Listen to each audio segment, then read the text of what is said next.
Edward Howell joins us from the UK. He's a lecturer in politics at Oxford University, whose research is mainly focused on the Korean Peninsula. Edward, welcome to the programme. Is this as serious as is being suggested? Thank you.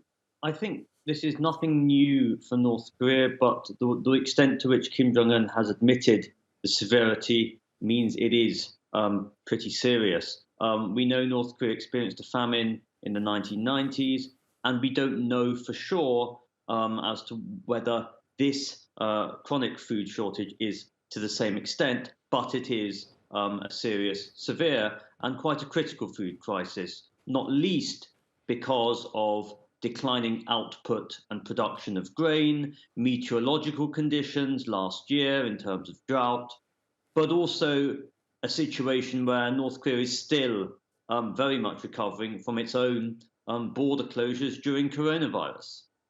Yeah, I mean, you refer to the famine in the 1990s. The North Koreans call that either the arduous march or the march of suffering, to remind themselves of what they went through and how heroically they overcame it. That's the narrative, at least, that Pyongyang likes to present.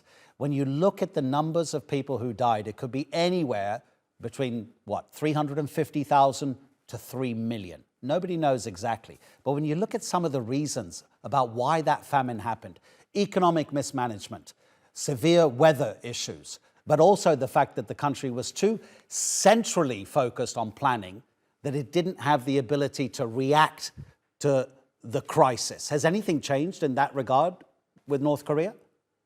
The one thing that we have seen, obviously, is North Korea is now a nuclear-armed state, albeit in all but name. It doesn't feed people, Edward. And what we're seeing is that what this means is that there is the diversion of resources to North Korea's nuclear program means that the situation at the moment could escalate to a level that is perhaps similar to that in the 90s. But again, we can't say. The reason we cannot say is quite simply because it is very difficult to obtain any information and obviously the legacies of the COVID-19 border closures at the moment. Yeah, absolutely. Okay, so therefore, and I interrupted you because I was wondering where you were going, but it's exactly where I wanted you to take us. Is the country spending too much on arming itself and pursuing its nuclear ambitions at the expense of its people? Yes, obviously this is a priority that Kim Jong-un seems unwilling to trade off, okay? We've seen a growing expansion in North Korea's conventional and unconventional weaponry following the Eighth Party Congress in 2021. We've seen growing military parades, including earlier this year, demonstrating potential new weaponry.